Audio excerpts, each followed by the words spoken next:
Assalamualaikum warahmatullahi wabarakatuh.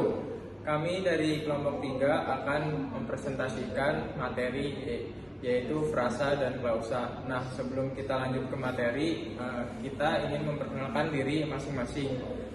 Perkenalkan, nama saya Muhammad Farhan Wirdiansyah. Perkenalkan, nama saya Ahmad Rizal Amami. Saya Melisa Febiana. Saya Muhammad Askia.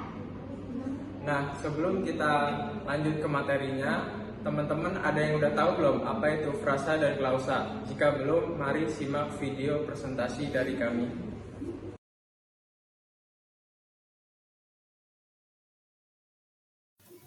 Yang pertama, frasa. Apa itu frasa?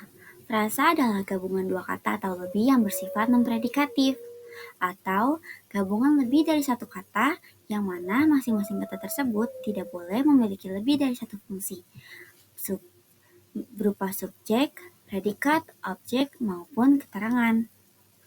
Frasa memiliki ciri-ciri sebagai berikut. Yang pertama, ia memiliki dua kata atau lebih. Yang kedua, memiliki satu makna gramatikal. Yang ketiga, frasa tidak memiliki predikat atau bersifat non-predikatif. Dan yang keempat, frasa menduduki atau memiliki suatu fungsi gramatikal pada kalimat. Frasa memiliki jenis yang bermacam-macam. Apa itu frasa verbal?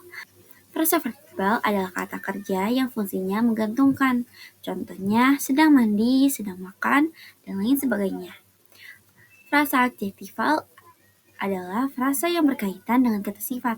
Contohnya sangat pintar, sangat baik, sangat cantik, dan sebagainya. Frasa adverbial berkaitan. Frasa adverbial adalah frasa yang berkaitan dengan penggabungan kata sifat dengan kata keterangan.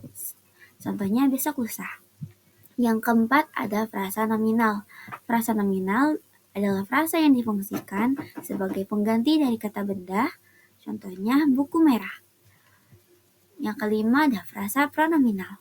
Frasa nominal dibentuk dari kata ganti yang berfungsi menerangkan. Contohnya mereka semua. Yang keenam ada frasa numeralia. Frasa numeralia adalah frasa yang berupa kata bilangan. Contohnya 10 lusin.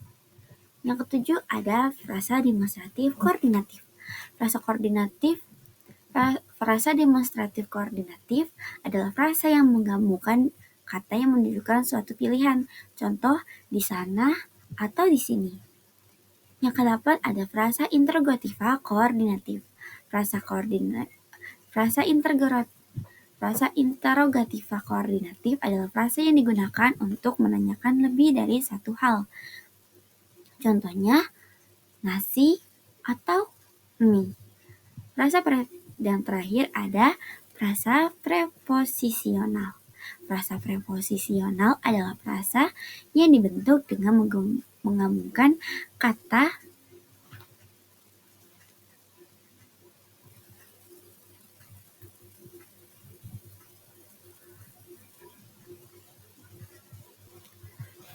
Frasa preposisional adalah frasa yang dibentuk dengan menggabungkan kata depan. Contohnya, dari mana? Selanjutnya ada klausa. Apa itu klausa? Menurut Supriyadi, klausa adalah kelompok kata yang berpotensi menjadi kalimat. Susunan kata yang memiliki unsur subjek dan predikat disebut klausa.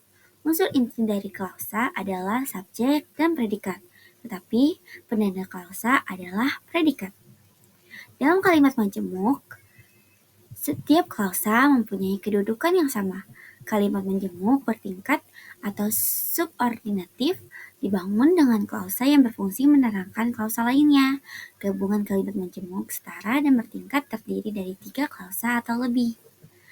Maka, klausa pada dasarnya ialah sama dengan kalimat yang memiliki unsur subjek dan predikat. Namun, perbedaan di antara keduanya ialah klausa tidak diharuskan untuk diikuti keterangan atau objek maupun pelengkap. Berikutnya ciri-ciri klausa. 1. Terdiri dari dua kata atau lebih. 2. Terdiri dari subjek dan predikat. 3. Disertai objek, perlengkap, dan keterangan. 4. Memiliki makna yang lengkap. 5. Memiliki fungsi gramatikal dalam kalimat. 6. Tidak memiliki intonasi. 7. Tidak memiliki tanda baca. Selain itu, dikutip dari jurnal yang ditulis oleh Putri 2020 menyebutkan bahwa Alwi menyatakan klausa dasar merupakan konstruksi klausa yang minimal memiliki ciri-ciri: A. Terdiri atas satu klausa. B. Memiliki unsur-unsur inti yang lengkap. C. Susunan unsur-unsurnya menurut urutan yang paling umum. Dan D. Tidak mengandung pertanyaan yang mengingkari. Nah, jenis-jenis klausa. 1. Klausa independen. Klausa yang dapat berdiri sendiri sebagai kalimat lengkap. Yang kedua, klausa dependen. Klausa yang tidak dapat berdiri sendiri dan memerlukan klausa lain untuk membentuk kalimat yang lengkap. Contoh, ketika saya pergi ke pasar. 3. Klausa nominal. Klausa yang berfungsi sebagai subjek atau objek dalam kalimat. Contoh, saya tahu bahwa dia datang. 4. Klausa adverbal.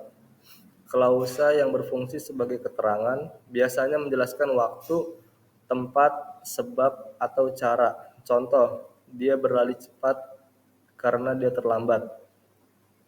5. Klausa adjektival. Klausa yang berfungsi sebagai keterangan tambahan untuk kata benda. Contoh, buku yang kamu pinjam itu menarik. 6. Klausa relatif. Klausa yang diawali dengan kata ganti relatif biasanya berfungsi untuk menjelaskan atau memberikan informasi lebih tentang suatu kata benda. Contoh, orang yang berbicara itu teman saya. Selanjutnya, klausa independen. Klausa independen adalah kelompok kata yang memiliki subjek dan predikat dan dapat berdiri sendiri sebagai kalimat lengkap. Klausa ini menyampaikan ide yang utuh dan tidak bergantung pada klausa lain untuk maknanya. Contoh klausa independen, dia suka membaca. Kami akan pergi ke pantai. Kedua contoh di atas dapat dipahami dengan jelas tanpa memerlukan tambahan informasi dari klausa lain. Klausa independen sering digunakan dalam kalimat sederhana maupun dalam kalimat majemuk.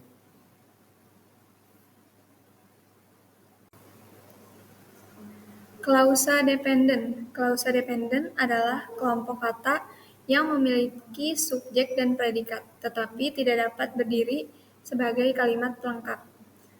Klausa ini bergantung pada klausa lain untuk membentuk makna yang utuh. Klausa dependen seringkali digunakan untuk memberikan informasi tambahan atau menjelaskan konteks dari klausa independen. Contoh klausa dependen yaitu ketika saya tiba di rumah, ketika dia terlambat. Kedua contoh di atas tidak memiliki makna yang lengkap jika berdiri sendiri, dan biasanya diikuti oleh klausa independen untuk membentuk kalimat yang utuh. Misalnya, ketika saya tiba di rumah, hujan sudah reda, atau ketika dia terlambat, dia tidak bisa ikut. Klausa nominal. Klausa nominal adalah klausa yang berfungsi sebagai subjek, objek, atau pelengkap. Dalam sebuah kalimat, klausa ini dapat terdiri dari subjek dan predikat, tetapi biasanya tidak dapat berdiri sendiri sebagai kalimat lengkap. Klausa nominal sering diawali dengan kata penghubung seperti bahwa, siapa, apa, dan lain-lain. Contoh klausa nominal yang pertama sebagai subjek, bahwa dia lulus ujian adalah berita baik. Yang kedua sebagai objek, saya tahu bahwa dia datang. Yang ketiga sebagai pelengkap, tugasnya adalah menyelesaikan proyek. Klausa nominal berperan penting dalam menyampaikan informasi atau ide dalam kalimat, meskipun tidak memiliki makna yang lengkap tanpa klausa lain. Klausa adverbial. Klausa adverbial adalah klausa yang berfungsi sebagai keterangan dalam kalimat, menjelaskan atau memberikan informasi tambahan tentang waktu, tempat, sebab, cara, tujuan, atau syarat. Klausa ini sering diawali dengan kata penghubung seperti ketika, jika, karena, meskipun, dan sebagainya. Contoh klausa adverbial yaitu Waktu ketika dia tiba, saya sudah pergi. Yang kedua, sebab dia tidak masuk sekolah karena sakit. Yang ketiga, syarat. Jika hujan, kita akan tinggal di rumah. Klausa adverbial memberikan konteks yang lebih jelas tentang situasi atau kendaraan yang terjadi dalam kalimat utama. Nah, selanjutnya ada klausa adjektival. Klausa adjektival adalah klausa yang berfungsi sebagai keterangan tambahan untuk suatu kata benda atau noun dalam kalimat. Contoh klausa adjektival: 1. Buku yang kamu pinjam itu sangat menarik. Nah, selanjutnya ada contoh kedua, yaitu orang yang berdiri di depan saya adalah teman lama. Dalam contoh-contoh tersebut, klausa adjektival memberikan penjelasan atau detail tambahan mengenai buku dan orang, sehingga membantu memperjelas makna dalam kalimat. Klausa ini tidak dapat berdiri sendiri dan bergantung pada kata benda yang dijelaskan. Nah, jadi di contoh yang pertama, yaitu buku yang kamu pinjam itu sangat menarik. Di sini ada klausa adjektival. Yang kedua itu ada orang, yaitu orang yang berdiri di depan saya adalah teman lama. Nah, jadi kedua kata tersebut, buku dan orang, memberikan penjelasan atau detail tambahan mengenai kalimat tersebut. Nah, selanjutnya ada klausa relatif. Klausa relatif adalah klausa yang digunakan untuk memberikan informasi tambahan tentang suatu kata benda dalam kalimat. Klausa ini biasanya diawali dengan kata ganti relatif seperti yang, siapa, apa, di mana, dan lain-lain. Klausa relatif berfungsi untuk memperjelas atau menjelaskan kata benda yang disebutkan sebelumnya. Contoh klausa relatif bisa dilihat dari contoh yang pertama, anak yang bermain di taman itu adalah saudara saya. Contoh kedua yaitu buku yang saya baca kemarin sangat menarik. Dalam contoh-contoh tersebut, klausa relatif memberikan keterangan lebih lanjut tentang anak dan buku. Klausa ini tidak dapat berdiri sendiri sebagai kalimat lengkap dan bergantung pada kata benda yang dijelaskan. Nah, untuk yang contoh pertama, anak yang bermain di taman itu adalah saudara saya. Di sini kata anak memberikan keterangan lebih lanjut tentang anak, yaitu anak yang bermain di taman itu adalah saudara saya. Yang kedua yaitu buku yang saya baca kemarin sangat menarik. Diberikan keterangan lebih lanjut agar jelas dalam penyampaiannya. Selanjutnya penutup, kesimpulan. Frasa dan klausa merupakan satu satuan atau kesatuan dalam sintaksis bahasa Indonesia. Frasa adalah kumpulan atau satuan kata yang bersifat non-predikatif, tidak memiliki predikat. Sementara itu, klausa adalah kumpulan atau satuan kata yang bersifat predikatif, memiliki predikat. Nah, jadi frasa dan klausa ini saling berkaitan dalam sintaksis bahasa Indonesia. Dua-duanya sangat penting digunakan dalam membuat yang namanya jurnal atau makalah. Nah, selanjutnya ada saran. Diperlukan adanya perhatian yang lebih dalam tentang penulisan makalah ini. Tidak lupa bagaimana frasa dan klausa juga merupakan aspek penting dalam berbahasa yang perlu diperhatikan.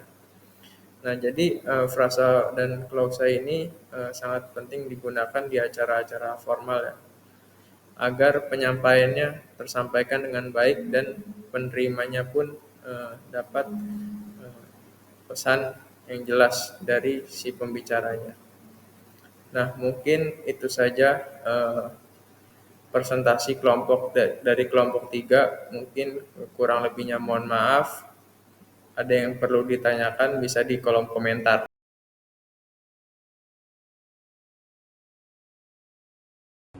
Mungkin Mungkin itu saja presentasi dari kelompok kami mengenai frasa dan klausa. Kurang lebihnya mohon maaf bila ada penyampaian yang kurang jelas dari kelompok kami. Kurang lebihnya mohon maaf.